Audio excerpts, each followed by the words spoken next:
Antes de começar, pessoal, já deixa o like nesse vídeo. Isso ajuda demais o canal e garante que o canal não venha morrer futuramente. Dado o recado, vamos ao relato.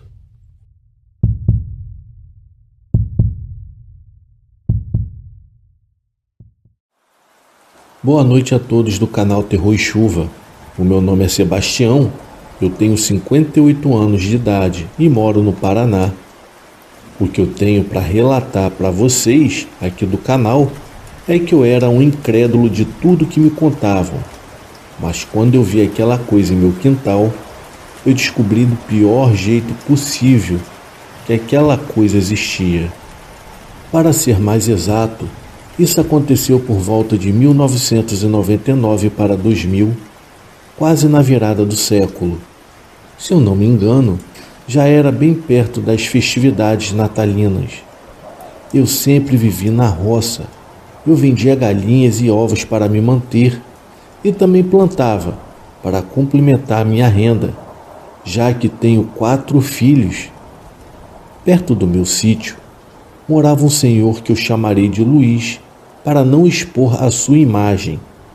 Na época, o homem chegou a ir na rádio local para relatar o que estava acontecendo com os seus animais. Todos achavam que ele estava ficando louco, inclusive eu. Porém, paguei com a língua por ter duvidado de sua história. Tudo começou logo depois do dia de finados.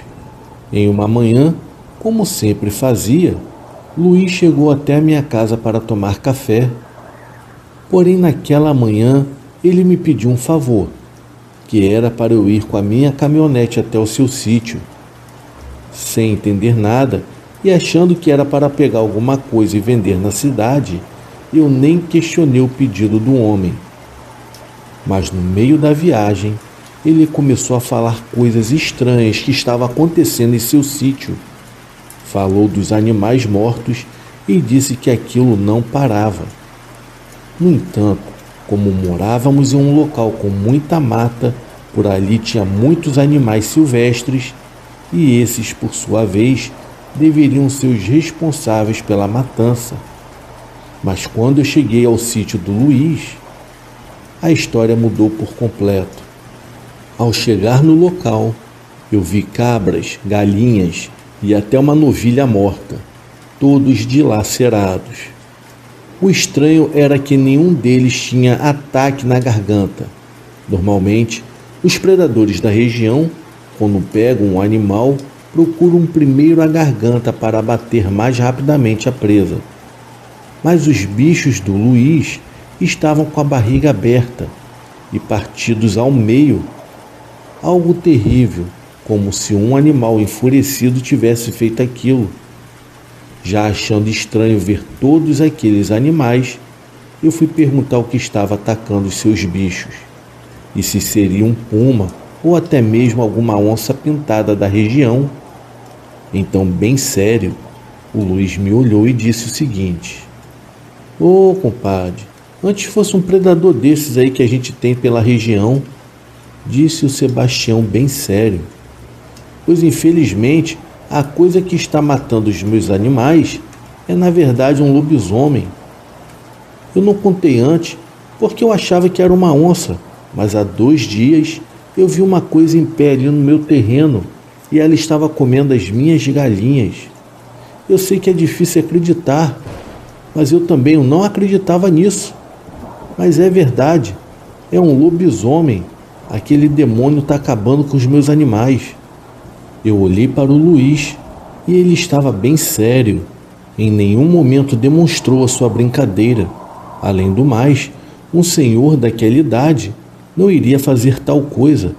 Ele podia ter os seus defeitos em questão de beber muito, mas era bastante trabalhador e sincero. Após ouvir aquilo, não fiz mais perguntas. Só fui juntando os animais ou o que restava deles e coloquei na minha caminhonete para jogar fora. Após terminar o serviço, eu fui para minha casa com a história do Luiz em minha cabeça, imaginando se de fato foi um lobisomem que ele havia visto. Acreditei nas palavras dele, mas pensei que o bicho que atacou os seus animais não seria um lobisomem, e sim uma outra coisa. Pois bem, os dias foram se passando, e o Luiz me contou que nunca mais viu tal lobisomem, e continuou assim até perto das festividades natalinas, onde eu mesmo vi aquele bicho no meu quintal. A minha casa, apesar de ser no meio do nada, tinha um cercado que contornava ao redor dela, onde só tinha uma entrada, que era a mesma da saída. Deveria ter quase 2 metros de altura com arame farpado. Como a gente estava querendo um carneiro para comer no Natal, achamos melhor bater o bicho antes da festividade, já que a família toda se reuniria. Eu queria agilizar logo o trabalho, então eu e o meu filho, que na época tinha 13 anos de idade, abatemos o carneiro e logo fizemos um churrasco para a gente mesmo de casa. Quanto ao couro e as vísceras que não comemos, jogamos então do lado de fora do cercado, bem aos fundos do meu quintal, para que assim os animais da mata pudessem comer os restos. Só que eu não sabia, mas quem me visitaria naquela noite seria o lobisomem. Fizemos um churrasco e comemos. Logo em seguida fomos dormir. Porém, no meio da noite, eu acordei com uma azia que parecia que eu iria cuspir fogo. Eu me levantei da cama e fui tomar um pouco d'água para ver se melhorava. Mas no trajeto para ir até a cozinha, eu comecei a ouvir um barulho estranho, que era como se fosse uma respiração ofegante, só que bem alta e rouca. Parecia que tinha um leão ali no meu quintal. Lentamente eu fui me aproximando da porta e peguei um porrete para minha segurança. Olhei pela fechadura, mas eu não vi nada. Sem contar que nesse momento, aquela respiração ofegante já havia saído dali. Eu já não via mais nada. Então, mais calmo e pensando em ser um cachorro comendo os restos do carneiro, eu acendi a luz do quintal e abri rapidamente a porta. Quando eu olhei em volta do quintal, aos fundos, lá do outro lado do cercado, estava um bicho peludo de pé e olhando diretamente para mim. Aquilo tinha quase a altura do meu cercado. Com certeza era muito maior do que eu.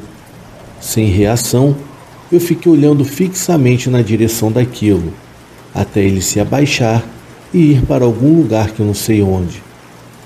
Na mesma hora, quase que num reflexo, eu apaguei a luz e fiquei parado pensando naquela coisa que eu tinha acabado de ver, e sem acreditar que aquilo ali era um lobisomem.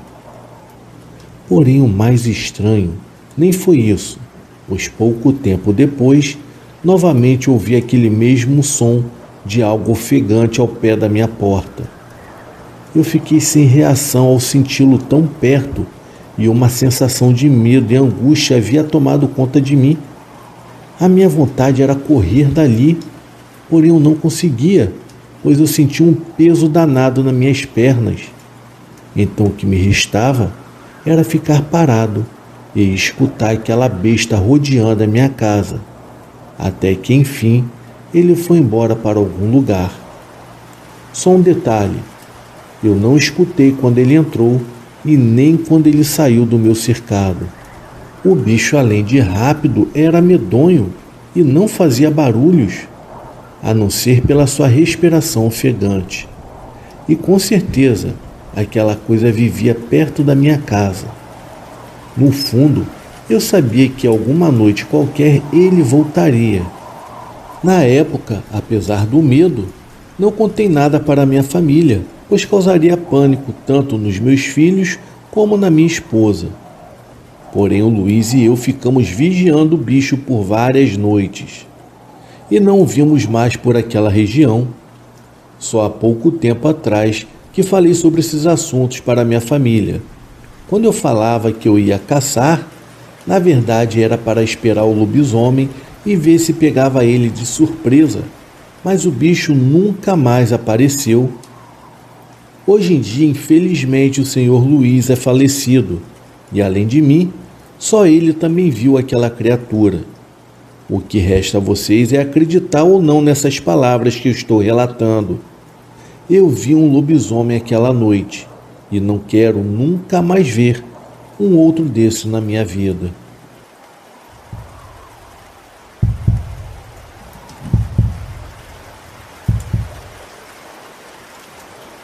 Boa noite, eu me chamo Marlos Rocha, tenho 46 anos de idade e moro no interior do Rio Grande do Norte, em um pequeno município bastante conhecido por essas bandas.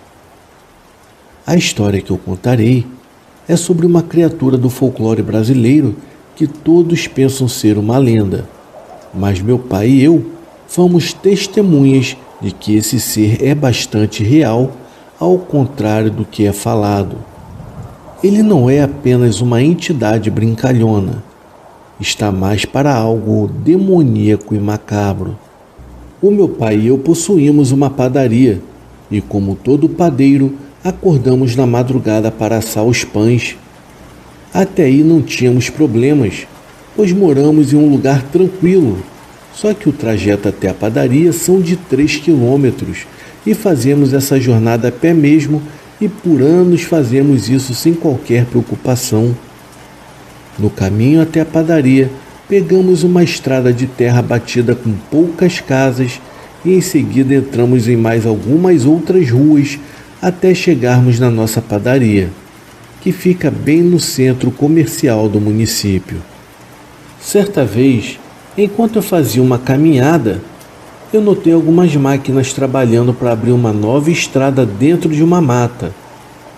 É lógico que eu fiquei interessado nesse projeto, pois o caminho que eu fazia junto com meu pai nos fazia dar uma volta extensa, com várias curvas até chegarmos no nosso destino. E com essa nova estrada, seria apenas uma reta, encurtando significativamente a nossa rota até a padaria. Meses depois, foi construída uma estrada no meio da mata, mas a mesma ainda não havia sido liberada, pois faltava fazer bastante coisa. Pois mesmo assim, meu pai e eu começamos a usá-la nas nossas jornadas em plena madrugada, fazendo com que chegássemos mais rápido do que pela antiga estrada. Apesar de ser um caminho sem iluminação e com terra abatida e mata aos lados, achamos mesmo assim ser mais conveniente usá-la. Certo dia, ao passar por essa estrada, eu me deparei com um tipo de oferenda feita à entidade. Naquela época, eu não respeitava tais crenças e, por ignorância, eu acabei destruindo as oferendas, incluindo um pequeno boneco preto com chapéu vermelho que se encontrava dentro de uma garrafa de vidro. Ao jogar uma pedra na garrafa e quebrá-la, eu lancei o boneco no meio da mata e continuei com meu caminho. Porém, eu nem imaginava com o que eu estava mexendo, e naquela tarde eu senti que eu tinha feito uma tremenda besteira mexendo em algo que eu desconhecia. Então eu acabei contando ao meu pai sobre o que eu havia destruído. E ele, bem sério, me disse: "Meu filho, você não deveria ter feito isso. Deveria ter seguido o seu caminho em paz, e em paz passaríamos pela estrada todas as noites. Agora, vamos ter que voltar a usar a estrada de sempre. Pode ser mais demorada, porém eu não quero ter surpresas naquela estrada nova." A minha família sempre foi muito supersticiosa, menos eu, pois eu nunca quis me envolver com coisas sobrenaturais e lendas. Mas naquela madrugada específica, tudo mudaria. Eu acordei para ir trabalhar com meu pai, eram por volta das 3 horas da manhã e saímos como sempre tranquilos. Só que naquela noite em especial, havia uma ventania muito forte, que fazia com que as árvores balançassem os seus galhos de lá para cá, sem um minuto de paz. O meu pai então saiu naquela noite com um pedaço de jucá, um pau muito usado como bengala por ser bastante resistente. Ao ver aquilo, eu até fiquei rindo por conta dele estar se precavendo contra algo que eu sinceramente até então não acreditava que encontraríamos. Quando chegamos na metade do trajeto, Começamos então a escutar um som alto que vinha junto com o vento. E de repente, um vulto passou bem na nossa frente, levantando as folhas pelo caminho. Nós paramos assustados e o meu pai me perguntou: "Você viu isso?" Eu disse que sim e ficamos parados, esperando o que aconteceria. E sem que eu esperasse, do nada vi um torrão de barro e se espatifou bem nas minhas costas. Na hora eu me virei e mais uma vez algo jogou um outro torrão em cima de mim. O que me restou foi em seguida começar a correr junto com meu pai e algo nos seguia assobiando por dentro da mata depois do cercado que tinha na estrada. Minutos depois, avistamos a casa do seu Donúbio, que é a primeira casa dessa estrada. Corremos até lá e começamos a gritar por ele, que logo abriu a porta perguntando o que estava acontecendo. Nós entramos e fechando a porta, falando que algo estava nos perseguindo. Mal tínhamos achado que estávamos seguros, então uma ventania como eu nunca tinha visto igual começou do nada, e as telhas pareciam que iriam voar com o vento, mas não fazíamos ideia do que era aquilo tudo. Só que quando o vento parou, é que vimos que algo estava do lado da casa. Nessa hora, vimos que não era algo desse mundo, pois a risada daquilo não era humana. O seu Donúbio começou então a perguntar o que nós tínhamos visto e o que nós havíamos trazido até a sua casa. Mas nós não sabíamos o que era. Então ele, com uma coragem que nunca eu tinha visto igual, abriu a janela lateral da sua casa e falou: "Respeite os meus convidados, espírito da mata, que eu respeito os seus. Amanhã terá uma oferenda em respeito a você." Ele falava como se soubesse o que estava ali, e foi quando vimos que depois do cercado havia algo parecido com um menino de pele escura que nos olhava com um olhar de ódio. O meu corpo se arrepia inteiro até hoje só de lembrar. O seu Donúbio fechou a janela e o vento forte começou novamente.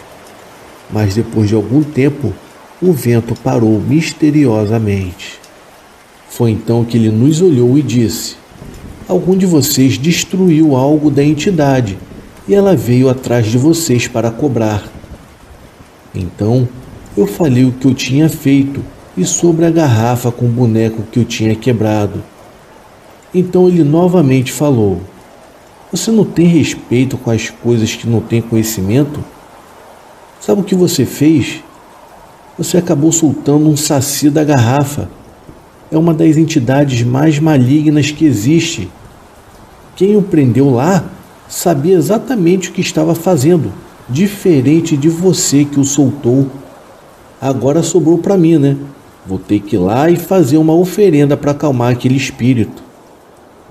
Eu perguntei como ele sabia dessas coisas, e ele falou: "A minha família é descendente de escravos, e o conhecimento é passado de pai para filho através dos anos. O respeito às matas e aos animais é uma das primeiras coisas que aprendemos." Não abrimos a padaria naquele dia. Fomos com o senhor Donúbio comprar algumas coisas para oferecer à entidade. Compramos o que ele falou e deixamos no mesmo lugar onde eu tinha quebrado as oferendas no dia anterior. Então o seu Donúbio falou: "Agora vocês podem vir trabalhar tranquilos, pois a entidade não vai mais incomodar vocês." Desde então, eu nunca mais faltei com respeito a qualquer religião, crença ou qualquer coisa que eu não tenha conhecimento. Naquela noite, nós fomos perseguidos por um saci, que até então era apenas uma lenda para mim. Se eu não tivesse visto com meus próprios olhos, eu também diria que era apenas uma lenda. Mas eu vi, e o meu pai também. Aquele menino de pele negra estava nos olhando na mata e com um olhar cheio de ódio. Eu nem imagino o que teria acontecido caso não tivéssemos chegado até a casa do seu Donúbio. mas graças a Deus ele estava lá e sabia o que fazer. Depois de todo esse ocorrido, eu tenho algo em minha mente. E é o seguinte: respeitem as matas, os animais, as florestas e principalmente respeitem as religiões, crenças e costumes dos mais velhos, pois por minha ignorância, quase que eu não estou aqui para contar o meu relato. Eu desejo a todos uma ótima noite.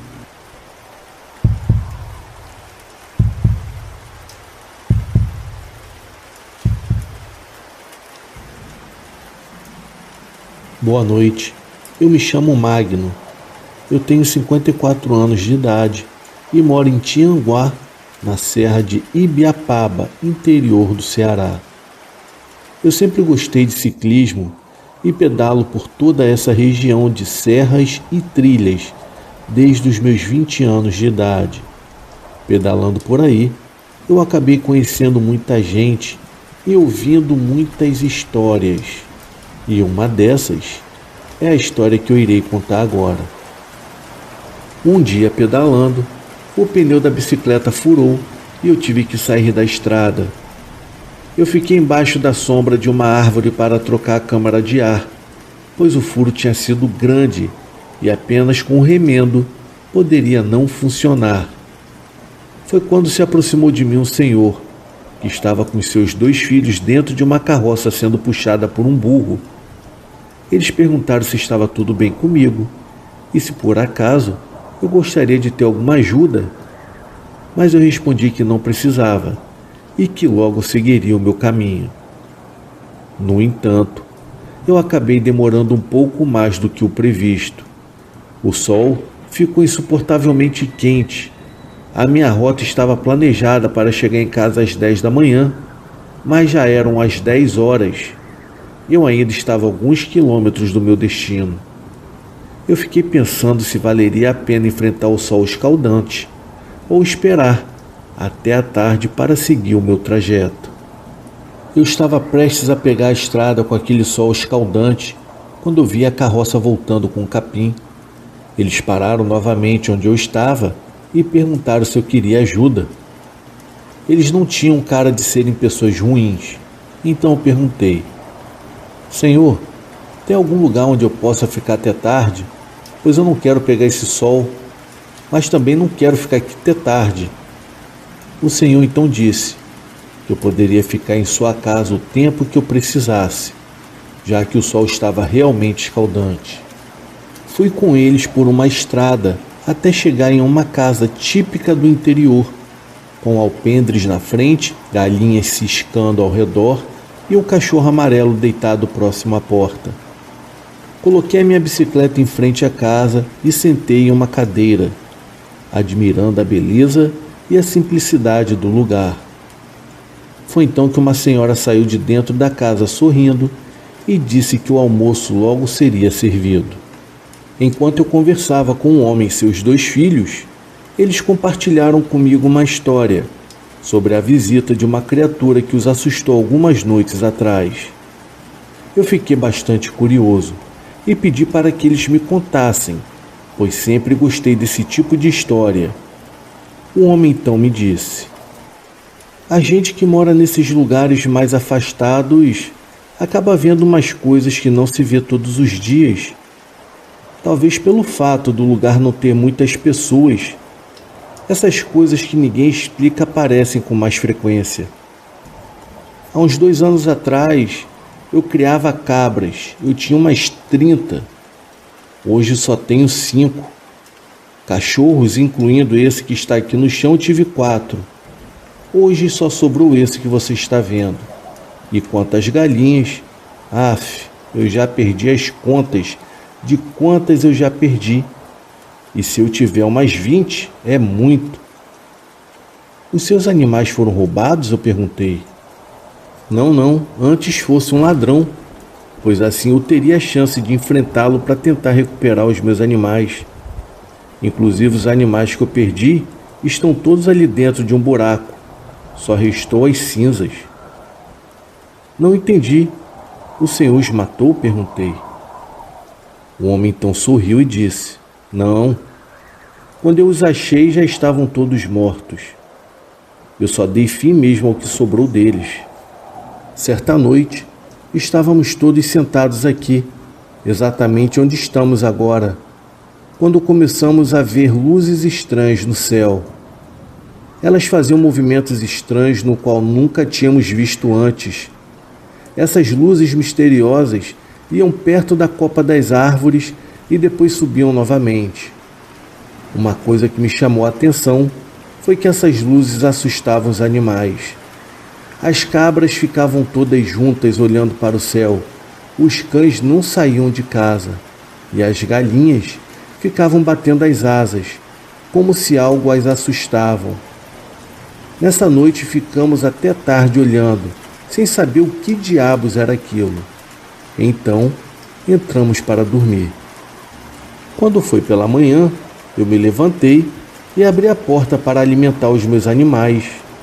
Foi quando eu vi que haviam vários deles deitados sem vida no chão, e os que sobraram estavam todos escondidos. Só saíram quando eu joguei a comida no chão. Eu perguntei para os meus filhos se por acaso eles haviam usado algum tipo de veneno contra formigas ou ratos, mas eles me falaram que não. No entanto, os meus animais estavam mortos e sem qualquer explicação. Nós temos um lugar aqui atrás onde jogamos os animais mortos para colocarmos fogo, pois nem a carne aproveitamos, pois ninguém sabia do que os bichos haviam morrido. Na noite seguinte, ficamos eu e os rapazes de tocaia para ver o que tinha matado os animais e se voltaria. Vimos mais uma vez aquelas luzes misteriosas no céu e um clarão muito forte na mata. Era uma luz tão forte que clareou a nossa casa, como os faróis de um carro, e depois sumiu do nada. Começamos então a escutar algo correndo muito rápido. Uma hora parecia estar em frente à nossa casa e na outra parecia estar na cozinha de tão rápido que se movimentava. O estranho é que os bichos lá fora não se assustavam. Nenhum fazia qualquer barulho sequer. Tinha algo correndo sem parar por perto deles, mas era como se eles estivessem paralisados e não fazia nada para tentar fugir. Pela janela, vimos então um pequeno ser que pegava as galinhas, levava até a boca e a soltava no chão. As galinhas não faziam qualquer barulho, só batiam as asas e nem qualquer coisa. Elas apenas ficavam ali, paradas e sendo mortas. Ao ver aquilo, eu fiquei com tanto ódio que eu abri a porta segurando um pedaço de jucá e corri para cima do que estava matando os meus bichos. Os rapazes vieram comigo e vimos uma pequena criatura de mais ou menos meio metro, com garras e presas e pele escamosa, com olhos brancos, a devorar os animais. Aquilo era tão rápido que não tínhamos como sequer tentar feri-lo. Ele segurava as galinhas, levava até a boca e a soltava o corpo no chão. Foi então que percebemos que ele apenas bebia o sangue e fazia a mesma coisa com as cabras. A tal criatura veio em nossa casa por mais de uma semana, e quando víamos aquelas luzes no céu, já sabíamos que ela estava próxima, mesmo ela vindo todas as noites. Só vimos uma única vez e por apenas alguns segundos. Depois, mesmo ficando de guarda, a criatura vinha, mas nós não a víamos mais. Conversando com alguns moradores daqui, eles nos disseram que era um tal de chupa-cabras, uma criatura que ninguém sabe de onde vem, nem onde se esconde, mas ao cair da noite, ela simplesmente mata os animais para beber o sangue. Quando eu fiquei sabendo que poderia ser, eu até desisti de ir até a polícia para tentar resolver o meu problema, pois com certeza iriam achar que eu era um louco e diriam até que os meus animais haviam ficado doentes e por isso morreram. Aqui sempre teve pássaros cantando o dia inteiro. Haviam animais, sem contar com esse barulho de mata. Mas na época em que essa criatura estava atacando, Aqui era silencioso como um cemitério. Os pássaros haviam sumido, nem os grilos se ouviam mais durante a noite. 3 dos meus cães haviam sumido, e até hoje eu nunca os encontrei. O que nos visitou naquelas noites fazia os meus animais, além de ficarem calados, aceitarem o seu destino, sem ao menos tentar fugir. Primeiro vinham as luzes, e depois era o tal chupacabras. Ele aparecia levando a morte. Aquele homem e seus 2 filhos naquele dia me contaram várias outras histórias macabras e sem explicação, mas eu tinha que voltar para casa e prometi que eu voltaria. De onde eu moro até o sítio que foi atacado pelos chupacabras são mais ou menos uns 25 quilômetros. E eu sempre passo por lá, pois ficamos bastante amigos desde a primeira vez que eu estive naquele local. Já faz alguns anos que nenhuma luz e nenhuma criatura apareceu naquela região, mas as marcas e as lembranças de quem a viu permanecem muito fortes. Cuidado com as luzes no céu. Elas podem até ser belas, mas também podem parecer apenas um prenúncio de que uma criatura medonha está próxima e prestes a atacar. Boa noite.